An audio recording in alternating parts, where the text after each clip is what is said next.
இந்த பதிவை உன் கண்ணில் காட்டிய 1 மணி நேரத்தில் உனக்கான நல்லது 100% நடந்தே தீரும். இது உன் அன்னை மீனாட்சியான என்னுடைய சத்திய வாக்கு. நீ என்னிடம் வந்து சேர்ந்தது முதல் என் மீது எவ்வளவு பிரியமாகவும் பக்தியோடும் இருக்கிறாய் என்பதை நான் அறிவேன். பிறர் மீது நீ காட்டும் அன்பு, உன் சிந்தனை, நடவடிக்கைகள், பக்தி எல்லாவற்றினாலும் என் பெருமையை நீ உயர்த்தியிருக்கிறாய். இவ்வளவு சிறப்பாக செயல்பட்டாலும் உன்னிடம் சிறு சிறு குறைகள் உள்ளது. அவற்றை நீ கைவிட வேண்டும் என்பதுதான் என் விருப்பம். சுயநலத்தை ஒழித்து எல்லா உயிர்களையும் நேசி. முடிந்தவரை பிறருக்கு என்ன உதவி தேவைப்படுகிறதோ அந்த உதவியை அவர்களுக்கு செய். ஒழுக்கம் என்னும் அடித்தளத்தில் வாழ்க்கையை அமைத்து கொண்டு வாழ கற்றுக்கொள்.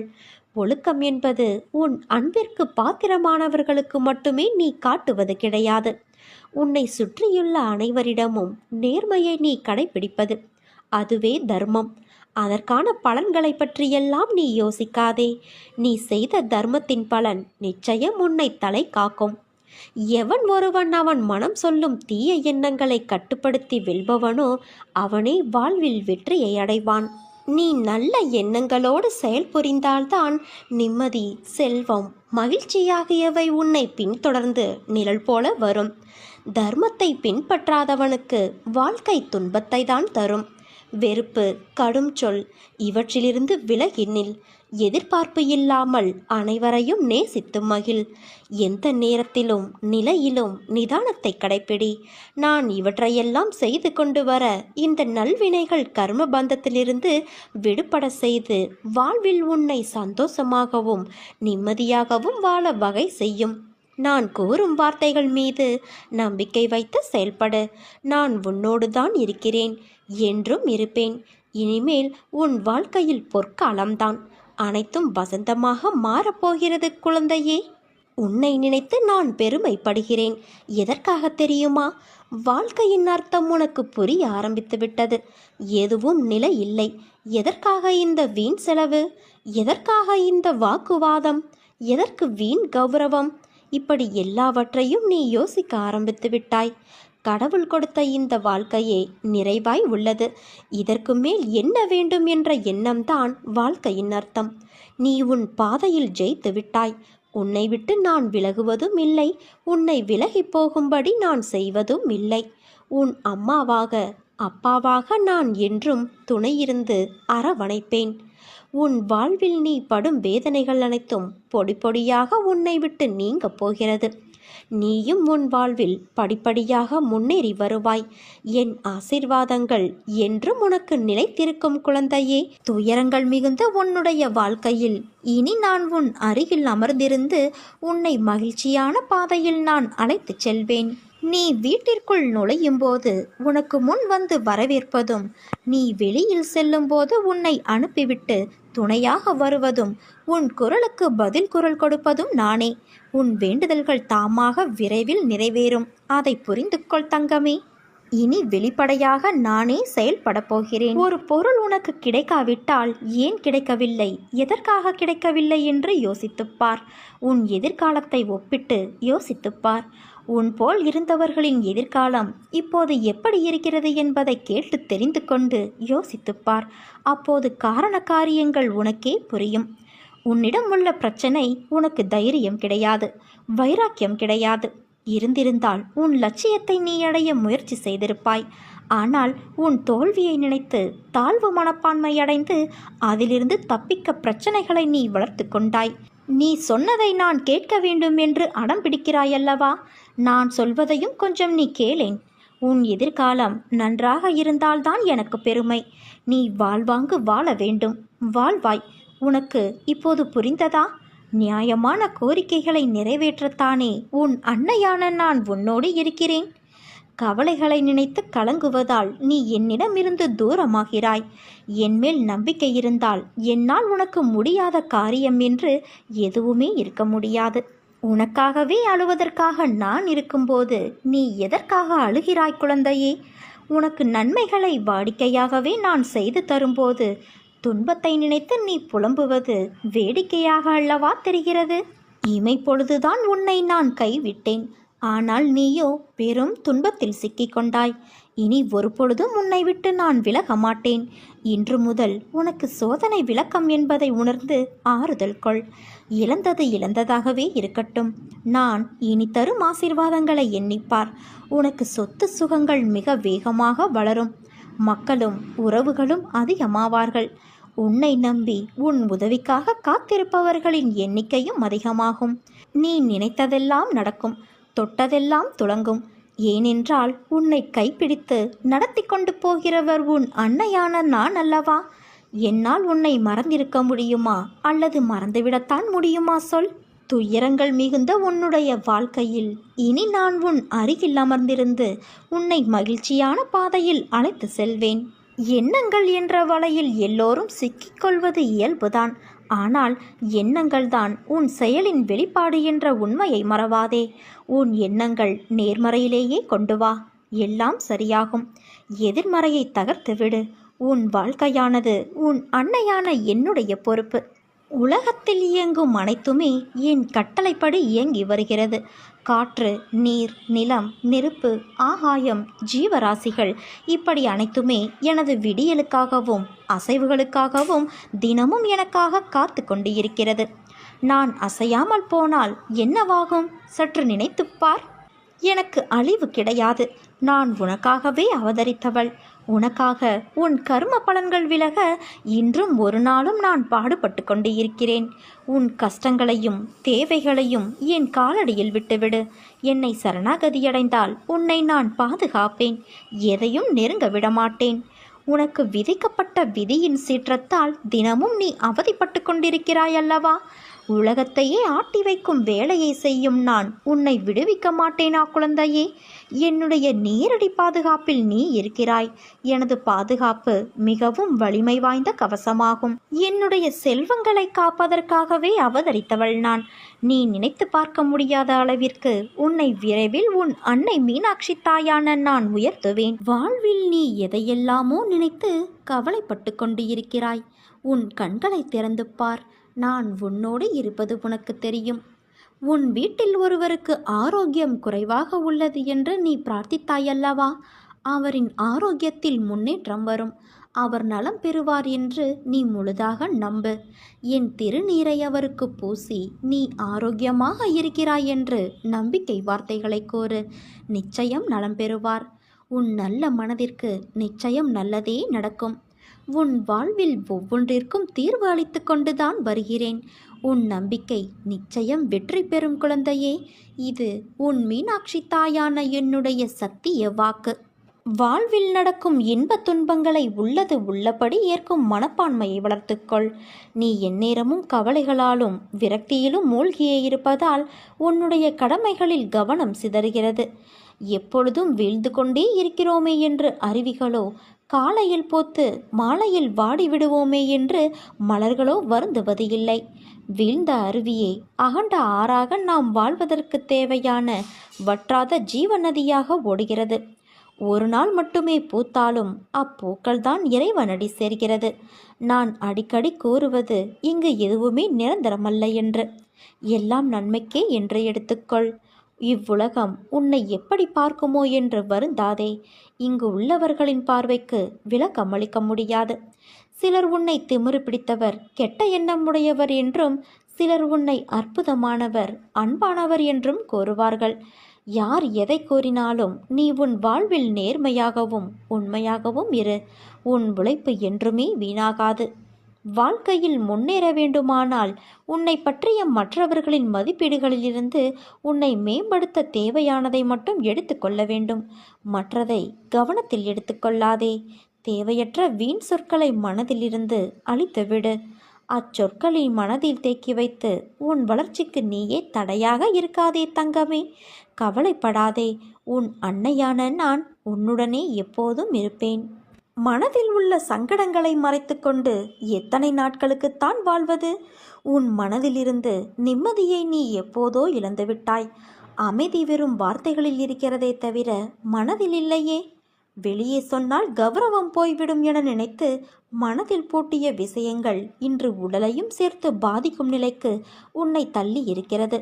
எதையோ இழந்து விட்டது போன்ற பரிதவிப்பிலேயே ஒவ்வொரு நாளையும் நீ நகர்த்தி வருகிறாய். மெல்ல மெல்ல நீ தளர்ந்து விட்டாய். சுற்றி இருப்பவர்களை பார்த்தால் எரிச்சலும் கோபமும் வருகிறது. என்னை புரிந்து கொண்டு தேற்றுவார் யாரும் இல்லை என மனதில் தவிக்கின்றாய். உன்னை தேற்றுவதற்காகவும் உனக்கு உதவிகள் செய்வதற்காகவும் இதோ நான் உன்னோடு இருக்கிறேன். உன் துக்க நாட்கள் முடிந்து போயின. இனி நிம்மதி உன்னை நிரந்தரமாக ஆட்கொள்ளப் போகிறது குழந்தையே. எதையும் சுலபமாக எடுத்துக்கொண்டு நடக்கப் போகிற நிலைக்கு நீ வரத்தான் போகிறாய். செய்த பாவத்தின் பலனைதானம்மா ஜாதகம் காட்டுகிறது. இதிலிருந்து தப்பிப்பது எப்படி என்று உன்னால் கேட்க முடியும். இவற்றையெல்லாம் அனுபவித்துதான் ஆக வேண்டும். இவையெல்லாம் கர்மா என்று புரிவதே இறைவனின் கருணையினால்தான். இதற்கே நாம் பல பிறவிகள் எடுக்க வேண்டும். நீ நல்லவனாக நன்மையை செய்பவனாக வாழ்ந்துவிடு. கடவுள் எப்போதுமே நன்மைகளையே தருவார். கஷ்டத்தை மட்டுமே நீ யோசித்து கொண்டு இருந்தால் உனக்கு எப்படி முன்னேற தோன்றும்? கஷ்டம் இங்கு யாருக்குத்தான் இல்லை சொல். நீ வாழ்க்கையில் முன்னேற நிச்சயம் உன் அன்னையான நான் வழி காட்டுவேன். அதில் நீ நிச்சயமாக பயணிக்கப் போகிறாய். வெற்றியும் அடையப் போகிறாய். உன்னுடைய வீட்டிலிருந்து 1 மைல் தொலைவில் உள்ள இடத்திலிருந்து உனக்கு நன்மை ஏற்படும். என்னை நினை. சிறிது உடல் உழைப்பு செய்தாலே உனக்கு அபரிமிதமான லாபம் கிடைக்கும். வாழ்க்கையில் உனக்கு இருக்கும் சூழ்நிலைகளை ஏன் உன்னால் உணர்ந்து நடக்க முடியவில்லை? அவைகள் எல்லாம் உன்னை திறம்பட வைக்க முயற்சி செய்யும் சூழ்நிலைகளாக நீ பெற்றுள்ளாய். ஆனால் அது எனக்கு வராது என்ற சுவரை அமைத்து கொண்டு அந்த சுவருக்குள்ளே உன் திறமையை போட்டு தேக்கியுள்ளாய். திறமையாதெனில் அவைகளை நீ வெளியுலகத்திற்கான சாயலாக அதை நீ நிரூபித்தால்தான் அதை உன்னிடத்தில் இருப்பதை அங்கீகரிக்கப்படுகிறார்கள். உனக்குள் சுவர் எழுப்பியது சரிதான். ஆனால் அந்த சுவர் உன் ஆற்றலையும் திறமையையும் பாதிக்கும் வகையில் எழும்பி நிற்கக்கூடாது. அப்படி உன்னிடத்தில் நீ கண்டால் அதை தகர்த்தெறிந்துவிடு.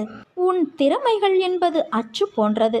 அதை எந்த சாயலில் பதிக்க விரும்புகிறாயோ அதே சாயலில் பதியக்கூடிய தன்மை உடையது. அதுவும் அதற்குள் இருக்கும் நுட்பங்களும் அவற்றில் உன் அறிவின் கூர்மையென எல்லா ஆற்றலையும் கொண்ட திறமையுடைய பிள்ளைதான் நீ.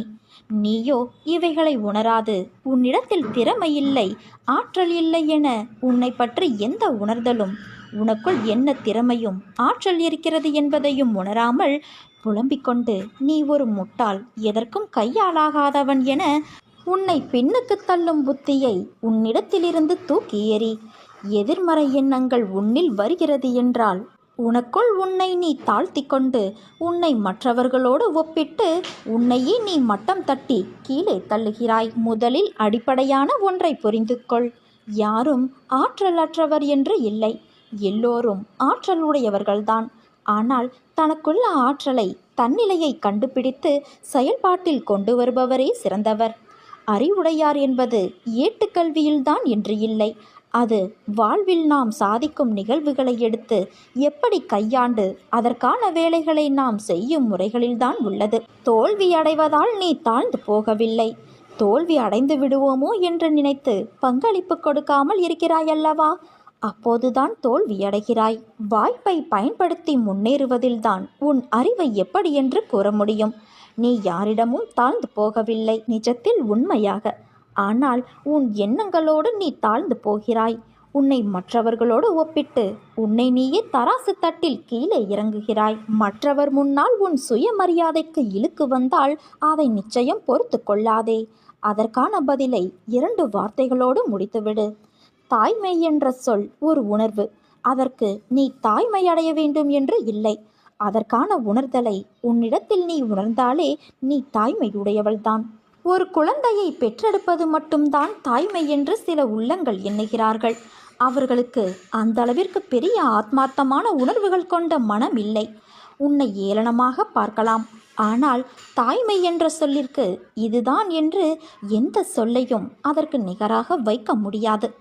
அவைகள் எல்லாம் உள்ளத்தால் உணர்ந்து கண்களிலிருந்து பொங்கி வரும் அருவி போன்றது. அதற்கு ஆரம்பம் என்றும் இல்லை, எல்லையும் இல்லை. முடிவில்லா ஒரு பந்தம் அது. அதனால் உன் நிலை கண்டு வருந்தாதே. நிச்சயம் நீ உணர்ந்த தாய்மையின் உணர்வை உன்னிடத்தில் நான் பூரிக்க வைப்பேன். உன் மடியில் சிரிக்கும் குழந்தையின் மூலம். உன் கண்ணீரை துடை. உன் கண்களிலிருந்து கண்ணீர் வழியக்கூடாது. இது உன் உயிராய் நினைக்கும் உன் அன்னையான என்னுடைய ஆணை. நிச்சயம் வாழ்வில் நீ சந்தோஷமாக வாழ்வாய் என் தங்கமே. அனைவரும் கைவிட்டு விட்டார்கள் என்று நீ எண்ணும் வேளையில் என் கரம் உன்னை நோக்கி வரும். உன் அன்னையான என் கரத்தை நீ இறுக பற்றிக்கொள் என் தங்கமே. வா குழந்தையே, இன்னும் என் அருகில் வா. இரவெல்லாம் உன் தலையை வருடி கொடுத்தபடி உன் தலைமாட்டில்தான் நான் உனக்காக உட்கார்ந்து கொண்டு இருந்தேன். உன் இதயத்தை என்னை நோக்கி திருப்பி உன் உடலை வருத்தி உபவாசமெல்லாம் இருந்து என்னிடம் வேண்டுகோள் நீ வைத்து கொண்டு இருக்கிறாய். இதை இந்த அன்னை நிறைவேற்றி விடுவேன் என்ற நம்பிக்கை உன் மனதில் வலு பெற்றுவிட்டது. உனக்குத்தான் எத்தனை தொல்லைகள்! மத்தளம் கூட 2 பக்கம்தான் இடிபடுகிறது. ஆனால் உனக்கோ எல்லா பக்கத்திலும் இடிகள். எத்தனை நாளைக்குத்தான் நான் பொறுமையோடு பார்த்து கொண்டு இருப்பேன்? உன் வேண்டுதலை நான் அலட்சியப்படுத்த விரும்பவில்லை. நீ உன்னை கடுமையாக வருத்திதான் என்னை நோக்கி கேட்க வேண்டும் என்று இல்லை. நான் உன் அருகிலேயே இருக்கின்றேன். நீ உருகும்போது நான் தாரை தாரையாய் அழுகின்றேன். கன்னங்கள் ஒட்டி போகும் வரை உனக்காக நான் விரதம் இருக்கின்றேன். உன்னுடைய தேவைகளுக்காக நான் ஓடியாடிக்கொண்டு இருக்கிறேன். உனக்கு நல்ல வழிகளை உன் அன்னையான நான் உருவாக்கி தருவேன் என் தங்கமே. வாழ்க்கையில் போராடும் குணத்தையும் தைரியத்தையும் பெற்ற உன்னை எப்போதும் நான் காத்தருள்வேன். உன்னை தாமரை மலர் போல எப்போதும் மலர்ந்துள்ளது போல உன் வாழ்க்கையில் எல்லா சுகங்களையும் உனக்கு அளிப்பேன். நீ நினைக்கும் எல்லாம் உன்னை வந்து சேரும் நேரம் வந்து விட்டது. நிச்சயம் கூடிய விரைவில் உன் கையில் இருக்கும் என் தங்கமே. நீ எதிர்பார்க்காதவாறு உன் எதிர்காலம் வசந்தமாய் அமைய எல்லா சந்தோஷங்களையும் பார்க்கும்படி உன் அன்னையான நான் செய்வேன். அன்பிற்காக ஏங்கி நிற்கும் உன்னுடைய மனநிலையை மாற்றி உன் அன்பிற்கு மற்றவர்கள் உன்னை தேடி வரும்படி செய்வேன்.